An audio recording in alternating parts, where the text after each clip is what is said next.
नमस्कार। अघिल्ला केही श्रृङ्खलामा हामीले विदेशी गुप्तचर संस्थाहरूको नेपाल चलखेलबारे जानकारी लियौँ र ती गुप्तचर संस्थाहरूले नेपाली भूमिमा कसरी आफ्ना गतिविधिहरू सञ्चालन गरिरहेका छन् र त्यसको प्रयोजन के थियो भन्ने चर्चा हामीले ती श्रृङ्खलाहरूमा गरिसकेका छौँ। तर के ती विदेशी गुप्तचर संस्थाहरूको त्यस्ता चलखेललाई रोक्न हाम्रो आफ्नो गुप्तचरी संयन्त्र चाहिँ कतिको प्रभावकारी छ त? हाम्रो आफ्नो गुप्तचरी संयन्त्र कस्तो छ, त्यसको इतिहास कस्तो छ, त्यसका विगतका सफलता असफलताका पाटाहरू के कस्ता छन्? के हाम्रो गुप्तचरी संयन्त्र विदेशी गुप्तचरी संस्थाहरूलाई प्रतिवाद गर्न र उनीहरूका गतिविधिहरूलाई निस्तेज पार्न सक्षम छ? विदेशी गुप्तचर संस्थाहरूको नेपाल चलखेलबारे र उनीहरूले नेपालमा गरेका आफ्ना अपरेसनहरूको फेरिस्त निकै लामो छ। हामी त्यसबारेमा फेरि विस्तारमा अर्का श्रृङ्खलामा चर्चा गर्ने नै छौँ। तर आज भने विदेशी गुप्तचर संस्थाहरूका थप चलखेललाई उजागर गर्नु हो कि हाम्रो आफ्नो गुप्तचरी संयन्त्र चाहिँ कस्तो छ, त्यसको इतिहासको पक्ष के छ, सफलता असफलताको कथा के छ, त्यसलाई हामीले आज जान्ने प्रयास गरौँ। आउनुहोस्, यहाँहरूलाई कार्यक्रममा स्वागत छ।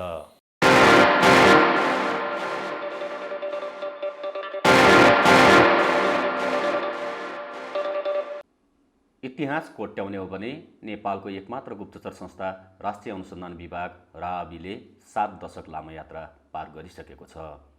तर समयक्रमसँगै यसको नाम र संरचना भने फेरिँदै आएको छ। 2008 मङ्सिरमा तत्कालीन प्रधानमन्त्री मातृका प्रसाद कोइरालाको नेतृत्वमा सरकार बनेपछि नेपालमा गुप्तचरीको साङ्गठनिक अभ्यास सुरु भएको जानकारहरू बताउँछन्। त्यसै बेला नेपालमा पहिलोपटक केन्द्रीय गुप्तचर विभागको स्थापना भएको हो। तर स्पष्ट काम, कर्तव्य र अधिकारको अभावका कारण त्यो संस्था नाम मात्रको थियो। आवश्यकताले भन्दा पनि विविध तत्त्वहरूको स्वार्थका कारण नेपालको गुप्तचरी अभ्यास सङ्गठित र विघटित हुँदै आएको देखिन्छ। 2012 सालमा प्रहरी प्रशासनको पुनर्गठनसँगै सो गुप्तचर विभाग खारेज गरियो। विभाग खारेजीकै ताका दरबारमा रोयल इन्टेलिजेन्स ब्युरोको स्थापना गरियो। तर त्यो राष्ट्रिय भन्दा पनि दरबारको निजी स्वार्थका लागि गठन गरिएको संस्था थियो। राष्ट्रिय सुरक्षा स्वार्थमा सघाउने हिसाबले एकैपटक 2015 सालमा प्रहरी प्रधान कार्यालयको मातहत रहने गरी नेपाल गुप्तचर विभाग गठन गरियो। त्यही नेपाल गुप्तचर विभागकै विस्तारित रूप हो अहिलेको राष्ट्रिय अनुसन्धान विभाग अर्थात् नेसनल इन्भेस्टिगेसन डिपार्टमेन्ट, जुन आज नेपालको एकमात्र गुप्तचरी संयन्त्रको रूपमा रहेको छ। नेपाल गुप्तचर विभागका प्रथम प्रमुख थिए बर्मेली रोमबहादुर थापा। नेपाल गुप्तचर विभाग त्यसबेला स्वायत्त गुप्तचर संस्था नभई नेपाल प्रहरीकै एउटा अङ्गको रूपमा थियो। प्रहरीको एउटा इकाइका रूपमा राजनीतिक गुप्तचरी सम्बन्धी काम गर्नु यसको प्रमुख दायित्व थियो। थापापछि नेपाली सेनाका तत्कालीन ब्रिगेडियर जनरल पदमबहादुर शाहलाई नेपाल गुप्तचर विभागको प्रमुखमा नियुक्त गरियो। तर पनि यसको संरचना र कार्यशैलीमा भने खासै परिवर्तन भएन। 21 सालमा नेपाल गुप्तचर विभाग प्रमुखमा डी राज शर्मा अर्थात् ढुण्डिराज शर्माको नियुक्तिसँगै यसको संरचना र कार्यशैलीमा परिवर्तनको सुरुवात भयो। त्यसबेला रोयल इन्टेलिजेन्स ब्युरोमा रहेका देवसिंह थापालाई पनि तत्कालीन राजा महेन्द्रले नेपाल गुप्तचर विभागमा लगेर उपप्रमुख बनाए। त्यसै बेलादेखि नेपाल गुप्तचर विभाग स्वायत्त भएको हो। तर त्यो स्वायत्तता व्यक्तित्वको प्रश्नसँग गाँसिएर प्राप्त भएको थियो। शर्माले नेपाल प्रहरीको प्रमुखबाट अवकाश पाएपछि उनलाई नेपाल गुप्तचर विभागमा ल्याइएको थियो। शर्मापछि पौल सिंह लामा नेपाल प्रहरी प्रमुख भए। त्यस बेलासम्म नेपाल गुप्तचर विभाग प्रहरीकै मातहत थियो। शर्माले आफू पहिले नै प्रहरी प्रमुख भइसकेकाले आफूभन्दा जुनियर लामाको मातहत रहेर काम गर्न नमानेपछि मात्र नेपाल गुप्तचर विभागलाई स्वायत्त गुप्तचर संस्था बनाइएको थियो। 2014 भदौमा प्रहरी महानिरीक्षक बनेका शर्माले 18 सालमा अवकाश पाए। उनीपछि प्रहरी महानिरीक्षक बनेका लामा 23 असारसम्मै कार्यरत रहे। स्वायत्ततासँगै 30 बेलासम्म प्रथम श्रेणीका अधिकृत नेपाल गुप्तचर विभाग प्रमुख हुने व्यवस्था फेरियो र नेपाल गुप्तचर विभाग प्रमुखलाई विशिष्ट श्रेणीको दर्जा दिइयो र गुप्तचर कार्यालय पनि प्रहरीको नक्साल स्थित हेडक्वार्टरबाट सिंहदरबारको बरफबागमा सारियो। यद्यपि 40 सालसम्म नेपाल गुप्तचर विभाग प्रहरी ऐन अन्तर्गत नै सञ्चालित रह्यो। 40 सालमा नेपाल विशेष सेवा ऐन बनेपछि नेपाल गुप्तचर विभागलाई यस ऐन अन्तर्गत ल्याइयो। नेपालमा प्रजातान्त्रिक आन्दोलन चर्कँदै गएपछि र त्यसमा विदेशी शक्तिको पनि साथ रहेको महसुस गरी तत्कालीन सरकारले 46 असोजतिर नेपाल गुप्तचर विभागलाई पुनः नामाकरण गर्नुका साथै पुनर्गठित पनि गर्यो। यसरी नेपाल गुप्तचर विभागलाई नेपाल जनसम्पर्क निर्देशनालय क र नेपाल जनसम्पर्क निर्देशनालय ख गरी दुई भागमा विभाजित गरियो। यसो गर्दा बेलायती शैली अपनाइएको थियो। नेपाल जनसम्पर्क निर्देशनालय कलाई आन्तरिक र नेपाल जनसम्पर्क निर्देशनालय खलाई बाह्य गुप्तचरी अर्थात् प्रति जासुसीको जिम्मा दिइयो। त्यससँगै विष्णुराज पन्तलाई नेपाल जनसम्पर्क निर्देशनालय क र प्रति जासुसी अर्थात् काउन्टर इन्टेलिजेन्स विज्ञ प्रभात शमशेर राणालाई नेपाल जनसम्पर्क निर्देशनालय खको जिम्मेवारी दिइयो। खास गरी विदेशी जासुस र जासुसी संस्थाहरूको नेपालमा बढ्दो गतिविधिलाई हेर्नु हाम्रो मुख्य जिम्मेवारी थियो। राणाले अलि अघिकै एक कुराकानीमा मसँग भनेका थिए।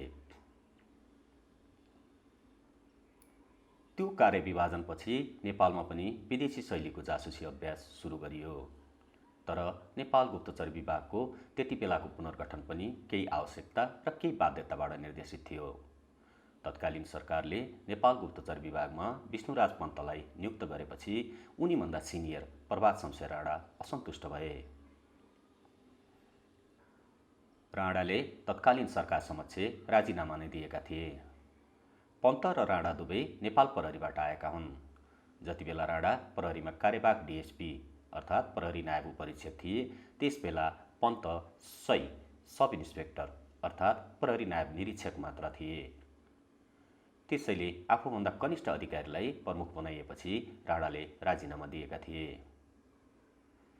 त्यसपछि बाध्य भएर सरकारले नेपाल जनसम्पर्क निर्देशनालय क र नेपाल जनसम्पर्क निर्देशनालय ख बनाए पन्त र राणालाई एउटा एउटा गुप्तचर निकायको जिम्मेवारी दिएको थियो।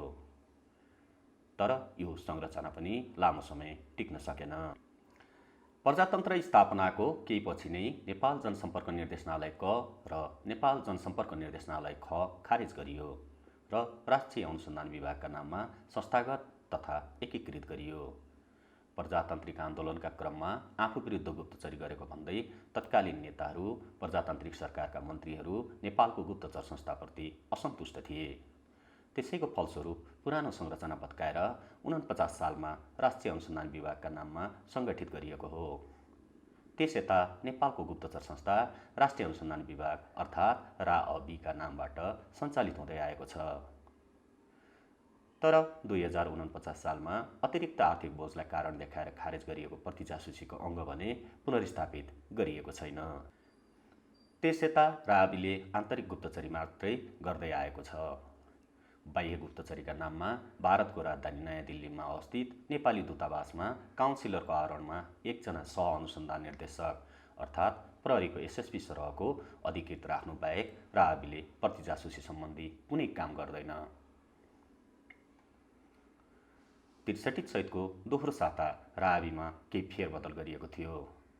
त्यो फेरबदल पनि नेपाल प्रहरीमा चाहिँ गुप्तचर अधिकृतका हकमा प्रयोग हुने एआइजी, डिआइजी जस्ता पदीय शब्दावलीहरूको परिवर्तन, 5 विकास क्षेत्रमा सह अनुसन्धान निर्देशक जसलाई पहिले एसएसपी भनिन्थ्योका ठाउँमा अनुसन्धान निर्देशक जसलाई पहिले डिआइजी भनिन्थ्यो खटाउने र सोही बमोजिम अञ्चल र जिल्लाहरूमा पनि अवस्था हेरेर एक त वरिष्ठ गुप्तचर अधिकृत खटाउने जस्ता कार्यमै सीमित रह्यो।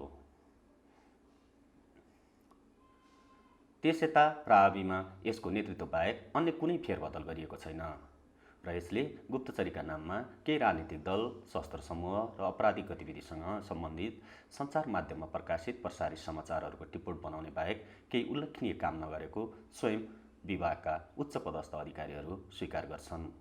65 वर्षभन्दा लामो इतिहासमा राअविले खासै उल्लेखनीय प्रगति गरेको पाइँदैन। यद्यपि एकाध सफलता भने प्राप्त नगरेको होइन। नेपाली भूमिलाई आधार बनाएर चीन अधीनस्थ तिब्बतलाई स्वतन्त्र गराउने उद्देश्यले सञ्चालित चीन विरुद्धको सशस्त्र सङ्घर्ष जसलाई खम्पा विद्रोह पनि भनिन्छ, नियन्त्रणमा लिन तत्कालीन नेपाल गुप्तचर विभागले खेलेको भूमिका महत्त्वपूर्ण मानिन्छ। एक दशकभन्दा लामो समयदेखि मुख्यतया मुस्ताङलाई आधार बनाएर सिआइएको सहयोगमा सञ्चालित खम्पा विद्रोहका नामले चर्चित त्यो सशस्त्र विद्रोहलाई नेपाल सरकारले 2031 साल भदौ 30 गते पूर्ण रूपमा निर्मूल पारेको थियो।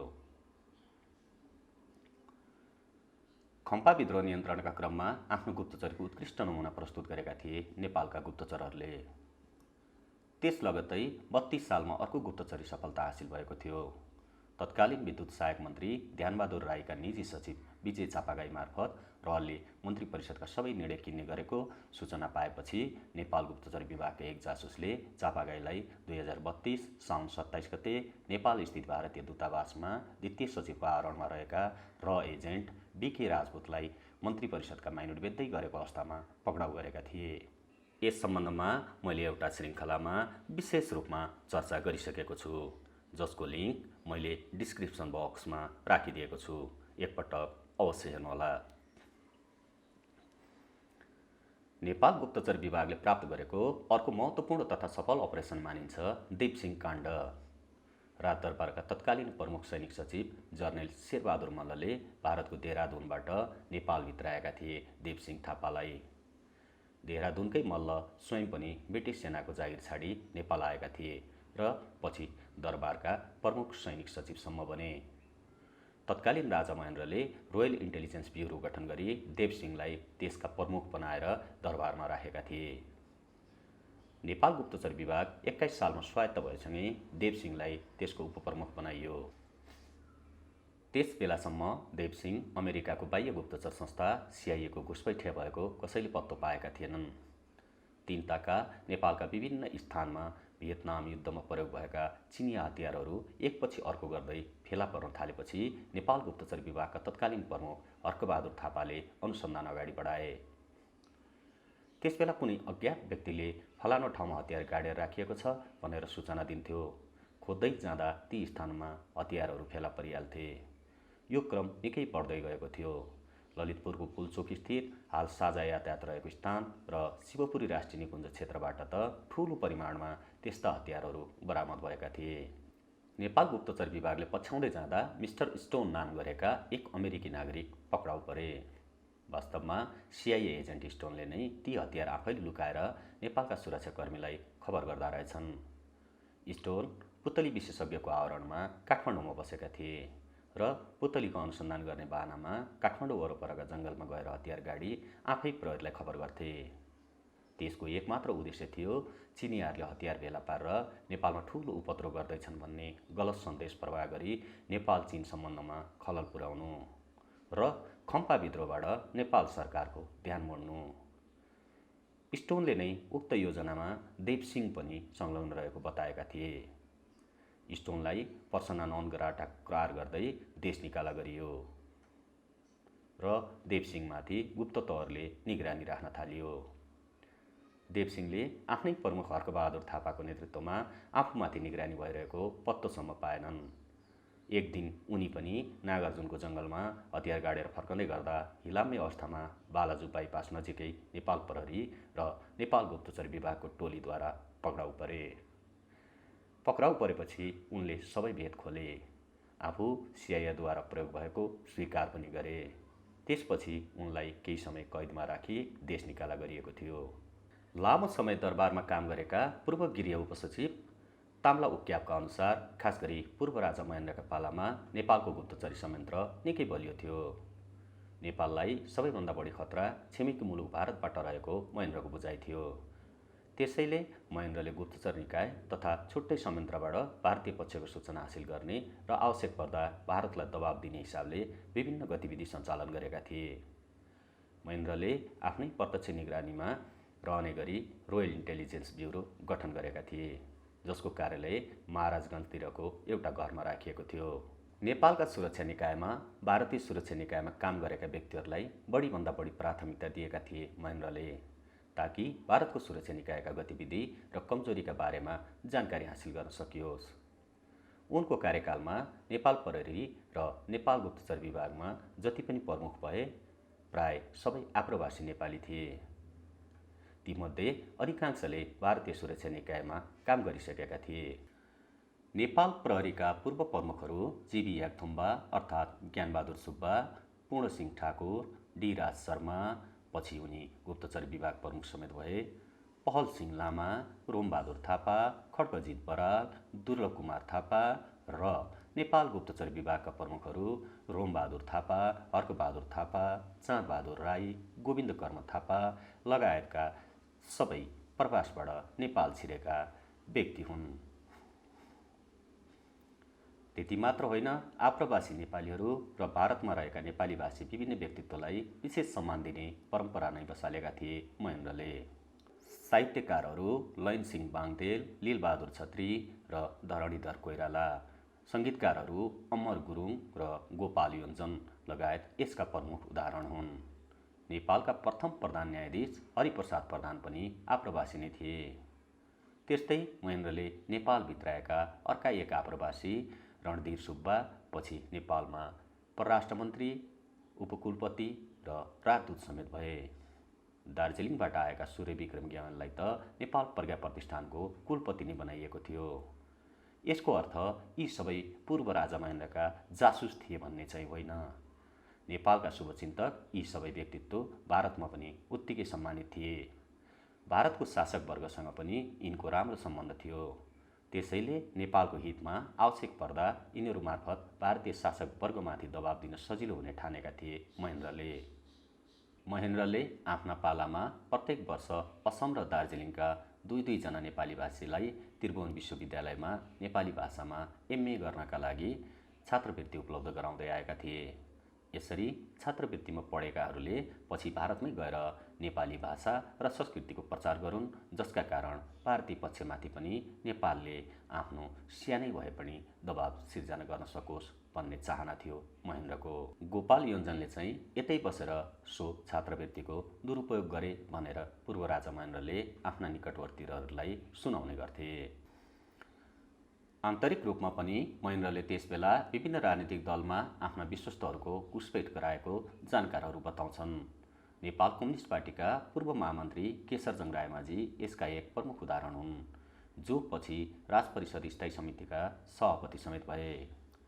त्यसै गरी नेपाली काङ्ग्रेसका सभापति दिवंगत सुशील कोइरालाका दाजु प्रमोद कोइरालालाई पनि महेन्द्रले प्रयोग गरेका थिए। राजा महेन्द्रका पालाको सरकारमा मन्त्री रहेका एक राजावादी नेता त मोहन विक्रम घरती छेत्री अर्थात् नेकपा एकता केन्द्र मसालका महामन्त्री मोहन विक्रम सिंहलाई पनि त्यसबेला महेन्द्रले प्रयोग गर्ने गरेको दाबी गर्छन्। त्रिभुवन विश्वविद्यालयका विद्यार्थी र स्वतन्त्र विद्यार्थी युनियनको निर्वाचनमा महेन्द्रको विशेष चासो रहने गर्थ्यो। काङ्ग्रेस कम्युनिस्ट पक्षधर त्रिविका विद्यार्थीहरूलाई पनि महेन्द्रले आफ्नो पक्षमा पार्ने गरेका थिए। स्रोतका अनुसार अनेरा सोबीबाट त्रिविको विद्यार्थी राजनीतिमा लागेका जनार्दन आचार्य, खड्गबहादुर जीसी, गिरिबहादुर केसी तथा नेभी सङ्घका अर्जुन नरसिंह केसी, कमल चित्रकार जो पछि काठमाडौँका मेयर समेत भए आदिलाई महेन्द्रले त्यसबेला आफ्नो पक्षमा पारेका थिए। राजतन्त्र विरोधी अभियानलाई कमजोर पार्न महेन्द्रले उनीहरूलाई विश्वासमा लिएका थिए। पछिल्लो समय खास गरी 2047 सालपछि नेपालको गुप्तचर निकायलाई राजनीतिक भर्ती केन्द्र बनाइएकाले यसको क्षमतामा निकै ह्रास आएको राविकै उच्च पदस्थ अधिकारीहरू बताउँछन्। विभागका करिब 2/3 गुप्तचरहरू छट्टे भर्ना प्रणाली मार्फत भर्ती गरिएका विभिन्न राजनीतिक दलका कार्यकर्ता छन्। क्षमता र सिपभन्दा राजनीतिक दलसँगको निकटता गुप्तचर हुनुको मापदण्ड बनेको छ। अहिले आन्तरिक गतिविधिका सूचना सङ्कलनमा मात्र सीमित छ राबी। सूचना सङ्कलनमा पनि बढी जोखिम मोल्न चाहँदैनन् गुप्तचर अधिकृतहरू। एउटा दलको सरकारले अर्को दलका विरुद्ध गुप्तचरी गर्न लगाउँछ, एक अधिकृतको भनाइ छ। पछि जुन दल विरुद्ध हिजो गुप्तचरी गरेको हो त्यही सरकारमा आउँछ र हामीलाई कारवाही गर्छ। पछिल्लो शाही शासनकालमा खास गरी नेकपा माओवादी विरुद्धको गुप्तचरीमा मात्र सीमित थियो राष्ट्रिय अनुसन्धान विभाग। त्यही माओवादीको नेतृत्वमा सरकार गठन भएपछि यसका अधिकृतहरू त्रस्त बनेका थिए। केही त जागिर नै छाडेर भागे, जस्तो कि अनुसन्धान निर्देशक अर्थात् डिआइजी सरहका अधिकृत जयबहादुर खड्का। 65 असार 20 गते सपरिवार अमेरिका पलायन भएका थिए उनी आर्थिक र सामरिक हिसाबले विवादित मानिएको अपरेसन मुस्ताङका सहसंयोजक थिए। बेलायती सहयोगको त्यो कारबाही तत्कालीन विद्रोही माओवादी विरुद्ध थियो। 47 साल यता रावीले गरेको सबैभन्दा ठुलो अपरेसन पनि माओवादी विरुद्ध नै थियो। अपरेसन मुस्ताङ नामक सो अपरेसन बेलायतको बाह्य गुप्तचर संस्था MI6 का जासुसहरूको प्रत्यक्ष संलग्नता र भ्रष्टाचार प्रकरणका कारण विवादित बन्न पुग्यो। आखिर के थियो अपरेसन मुस्ताङ? यसबारे छिट्टै अर्को श्रृङ्खलामा चर्चा गर्नेछु। 46 साल अघि पनि नेपाल स्थित विदेशी कूटनीतिक नियोगमा भएका ठूला चोरीहरूका बारेमा पूर्व जानकारी बटुल्न नसकेको र चोरीपछि पनि अन्य सुरक्षा निकायलाई सोको आधिकारिक सूचना उपलब्ध गराउन नसकेका कारण नेपाल गुप्तचर विभाग आलोचित बनेको थियो। ती सबै चोरी विदेशी गुप्तचर संस्थाहरूबाट सुनियोजित रूपमा गराइएको तत्कालीन सुरक्षा अधिकारीहरू बताउँछन्। तीमध्ये प्रमुख चोरीका विवरण यस प्रकार छन्। 30 साल मङ्सिर 12 गते त्रिपुरेश्वरमा अवस्थित तत्कालीन पूर्वी जर्मनीको दूतावासबाट 13वटा महत्त्वपूर्ण फाइल चोरी भएका थिए। जावलाखेल निवासी नोर्बु लामाद्वारा गराइएको त्यो चोरीमा CIA को हात रहेको तत्कालीन सुरक्षा अधिकारीहरूको दाबी छ। दूतावासमा रहेको नगद तथा गरगहनामा हात नलगाई कागजपत्र मात्र लगिएकाले पनि यो चोरी गुप्तचर गतिविधि अन्तर्गतको भएको प्रष्ट हुन्छ। 32 असार 11 नेपाल स्थित फ्रान्सेली दूतावासका तत्कालीन वाणिज्य सहचारी बलिवर बेकरको निवासमा भएको चोरी रहस्यकै घेरामा छ। चोरले त्यहाँबाट पनि कागजपत्र मात्रै लगेका थिए। 32 साल कार्तिक 6 र मङ्सिर 20 गते तत्कालीन सोभियत सङ्घको नेपाल स्थित दूतावासमा 2 पटकसम्म चोरी भएको थियो। चोरले महत्त्वपूर्ण कागजपत्र मात्र लगेका थिए। चोरीको अभियोगमा 2 नेपाली पूर्णबहादुर महर्जन र कृष्ण प्रसादलाई पक्राउ गरिए पनि उनीहरूका पछाडि CIA रहेको बताइन्छ। 2044 साल चैत 2 गते चीन सरकारको नेपाल स्थित पुरानो दूतावासबाट महत्त्वपूर्ण कागजपत्र र भिडियो डेक तथा चक्काहरू चोरिएका थिए। चोरीको अभियोगमा पक्राउ परेका लालबहादुर राणा मगर र भीमसेन भण्डारीले नेपाल प्रहरीका सही कृष्णबहादुर थापा, हवलदार श्यामबहादुर कार्की र जवान रामकृष्ण रोक्काको अनुसन्धान टोली समक्ष आफूहरूलाई एकजना विदेशीले पैसाको प्रलोभन दिएर चोरी गर्न लगाएको बयान दिएका थिए। सुरक्षा अधिकारीहरूका अनुसार सो चोरीमा पनि CIA को संलग्नता खुल्न आएको थियो। 2045 फागुन 20 गते CIA ले पूर्वी जर्मनीको दूतावासमै अर्को चोरी गराएको थियो। त्यसबेला दूतावास त्रिपुरेश्वरबाट दिल्ली बजारको गुर्जु चौरमा सरिसकेको थियो। त्यो चोरीसँगै नेपाल स्थित पूर्वी जर्मनी दूतावास बन्द गरियो। त्यसको केही समयमै पूर्वी जर्मनी भन्ने देश नै कोल्याप्स भयो। CIA ले गराएको त्यो चोरी सामान्य नभएर शीत युद्धकै एक हिस्सा थियो जसले पूर्वी जर्मनीको अस्तित्व समाप्त पारिदिएको थियो। यसबारेको विस्तृत चर्चा एउटा बेग्लै श्रृङ्खलामा गरिसकेको छु जसको लिङ्क डिस्क्रिप्सन बक्समा राखिदिएको छु। एकपटक अवश्य हेर्नुहोला। यी घटनाक्रमहरूले नेपाल विगत लामो समयदेखि विदेशी जासुसी संस्थाको खेल मैदान बन्दै आएको देखाउँछन्।